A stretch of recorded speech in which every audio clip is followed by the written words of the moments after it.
राधा मोरी स्वामिनी और मैं राधे को दास, जन्म जन्म दी हो मोहे श्री वृंदावन को वास। शांति करिए। आइए राधा रानी से इस कथा को आरंभ करते हैं, क्योंकि राधा रानी का प्रकट उत्सव है।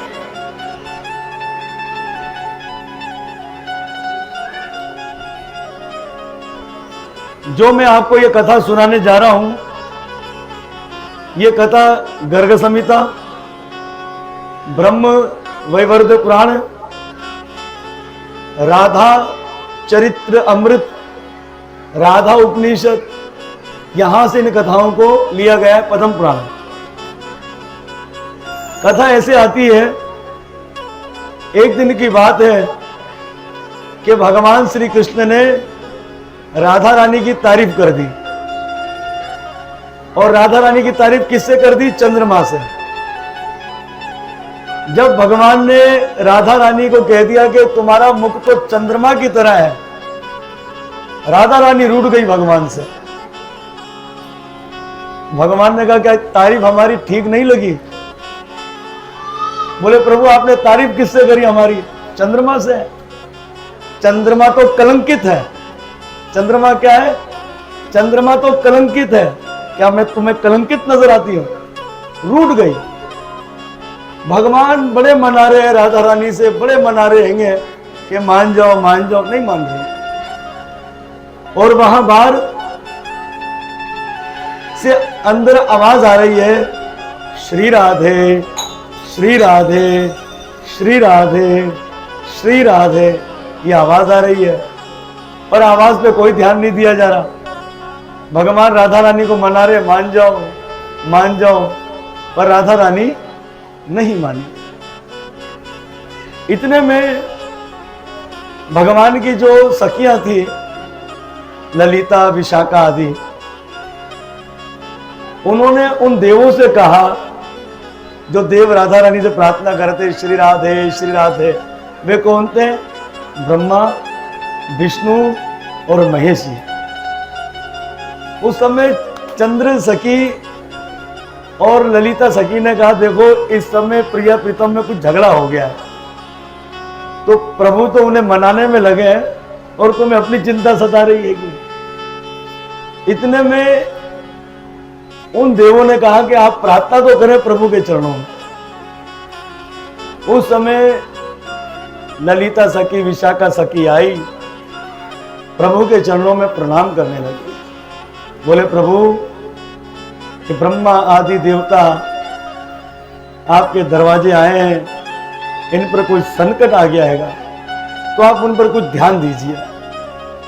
भगवान को मिल गया मौका कि अब राधा रानी खुद पड़ जाएगी, खुद अब हाथ में आ जाएगी। बोले ठीक है उन्हें आने दो। तो उस समय ब्रह्म शिव आदि देव आए, भगवान से प्रार्थना करने लगे, प्रभु हम कंस आदि देवताओं से बड़े भयभीत हैं, आप अवतार लीजिए, हमारी रक्षा कीजिए। भगवान ने कहा चिंता मत करो, हम नीचे अवतार लेने के लिए तैयार हैं। उस समय राधा रानी चौंक गई। बोले कहां जा रहे हो? बोले हम तो अवतार लेकर नीचे जा रहे हैं। बोले मैं तो आपके बिना नहीं रह सकती। तो भगवान ने कहा अकेले कहां जा रहे हैं? वही जैसे गर्ग संहिता में, ऐसे ही श्री राधा चरित्र अमृत के अंदर भी ऐसा ही वर्णन मिलता है। तो भगवान बोलते अकेले थोड़ी जा रहे हैं, हम तो तुम्हें भी साथ लेकर जा रहे हैं। तो प्रिया जी ने कहा भाई हम तो नहीं जाने वाली नीचे। बोले क्यों? बोले हम तो वही जाएंगी जहां वृंदावन हो, जहां जमुना जी हो, जहां गोवर्धन हो और जहां ये शुक आदि निकुंज आदि सब हो, हम तो वही जाएंगे। तो भगवान ने कहा ठीक है चलते हैं, लेकर नीचे देवताओं को विदा कर दिया। वहां जो श्रीधामा थे, श्रीधामा को बड़ा बुरा लगा कि जब देखो हमारे प्रभु यहीं फंसे रहते हैं। कहा इन्हें मनाने के लिए कहीं रोक टोक करी, श्रीधामा किसी के रोक टोक में नहीं आए और तुरंत आकर श्रीधामा ने राधा जी को कुछ ना कुछ कहना आरंभ कर दिया। अरे तुमने तो हमसे दूर कर दिया हमारे स्वामी को।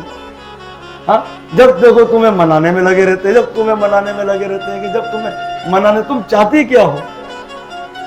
इतने में राधा रानी क्रोधित हो गई। बोले तुम बीच में क्यों है हमारे? तुझे मैं श्राप देती हूं, तुम्हें राक्षस बनना पड़ेगा। तुमने राक्षसी भाव प्रकट कर दिया।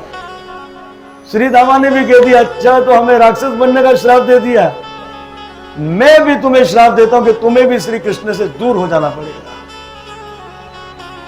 अब तो भगवान चाहते ही यही थे, क्योंकि भगवान ने पहले कह दिया था कि मैं नीचे जा रहा हूं, तुम भी चल रही हो, लेकिन वहां कुछ प्रेम भी होगा, कुछ विरह भी होगा। अब तो यहां पर प्रिया प्रीतम दोनों जो है अवतार लेने के लिए तैयार हो गए। बोलो भक्त वत्सल भगवान की, श्रीमती राधा रानी की जय। अब हम आगे बढ़ते हैं। मथुरा जिला के गोकुल महावन के रावल ग्राम के अंदर राधा रानी का क्या हुआ था? अवतार हुआ था। राधा रानी के जो पिता थे वृषभानु और कीर्ति देवी, इनके विषय में बताया गया है। राजा नृग जो थे उनके पुत्र थे सुचंद्र, और पितरों की मानसिक कन्या थी जिसका नाम था कलावती। इन्होंने 12 वर्षों तक ब्रह्मा जी का तप किया। किस लिए तप किया? कि राधा हमारी कन्या बन जाए। इस तरह से ब्रह्मा जी के आशीर्वाद से यही द्वापर के अंदर वृषभानु और रानी कीर्तिक्या नाम से जन्म लेकर अवतारित हुए। बोलो भक्त वत्सल भगवान की जय। तो यही हरे कृष्णा कृष्णा कृष्णा हरे हरे। राजा सुचंद्र वृषभानु हुए और पितरों की मानसिक कन्या कलावती कीर्ति कुमारी हुई, और कीर्ति हुई, रानी कीर्ति हुई। अब आज से 5000 साल पहले ये जो यमुना मैया थी, ये रावल ग्राम को छू कर बहती थी। यमुना मैया जो थी ना, पहले वहां तक बहती थी। रावल ग्राम है ना, वहां को छू कर बहती थी। कीर्ति देवी नित्य हर रोजाना क्या करती थी? जमुना जी के अंदर क्या करती थी? स्नान करने जाती थी नित्य। और उस समय जमुना महारानी से प्रार्थना करती रहती थी कि मुझे पुत्र की प्राप्ति हो जाए। एक दिन की बात है कि कीर्ति देवी जब जमुना जी में गई तो उन्हें एक कमल का फूल दिखलाई दिया, और उस कमल के फूल से सोने का प्रकाश नहीं होता, ऐसी रोशनी निकल रही थी। जब कीर्ति कुमारी कमल के निकट गई तो उस समय कीर्ति कुमारी को एक सुंदर कन्या जो कि आंख बंद करे उस कमल के ऊपर प्राप्त हो गई। बोलो श्रीमती राधा रानी की। अरे तालियां नहीं बजाओगे? राधा रानी प्रकट हो गई है कि? उस समय कीर्ति देवी ने उस कन्या को गोद में उठाया और दौड़ी दौड़ी अपने घर लेकर चली गई।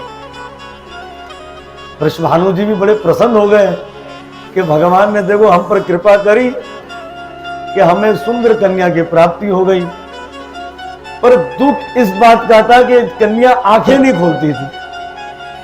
अब इन्हें ऐसा लगा कहीं अंधी तो पैदा नहीं हो गई।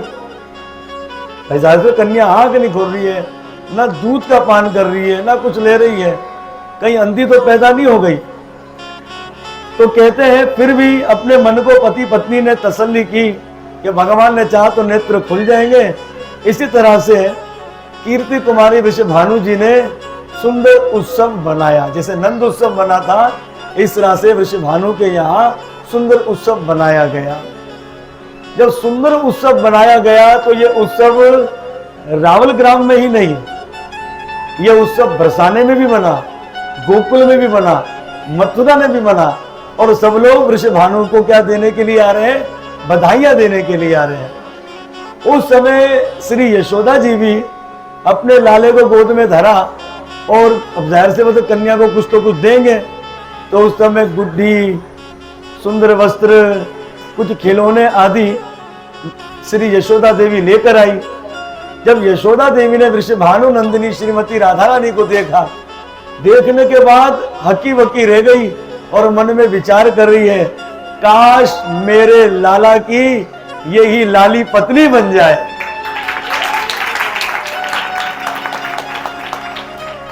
ऐसा मन में विचार करने लगी। और अब श्री यशोदा जी विचार करे कि ये कन्या इतनी सुंदर है, इतनी सुंदर है, अगर मैं खिलौने आदि लेकर आई हूं, तोहफे उपहार, ये भी इसके आगे फीके है। तो यशोदा मैया बोले, जैसी ये कन्या सुंदर है, वैसी इस कन्या को भेंट भी वैसी देनी चाहिए। तो बोले दूं तो दूं क्या?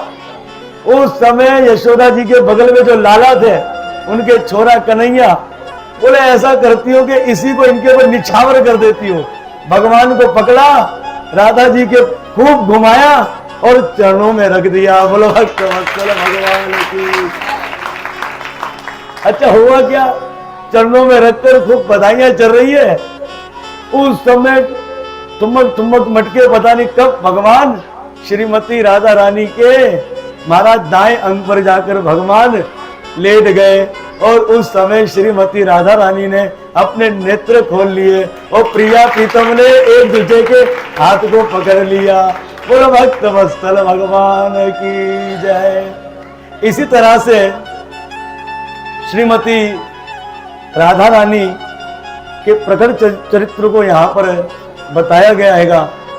वैसे तो चरित्र बड़ा विस्तार से है, बड़ा विस्तार से है। आगे देखो, प्रिया प्रीतम जी भी आपको यहाँ पर नजर आ गए। तो इस तरह से श्रीमती राधा रानी प्रकट हुई है। कई चरित्र राधा रानी के प्रकट उत्सव में बताए गए हैं, तो कभी समय रहा तो बताएंगे। तो नमन करते हुए श्रीमती राधा रानी को हम बारंबार नमस्कार करते हैं।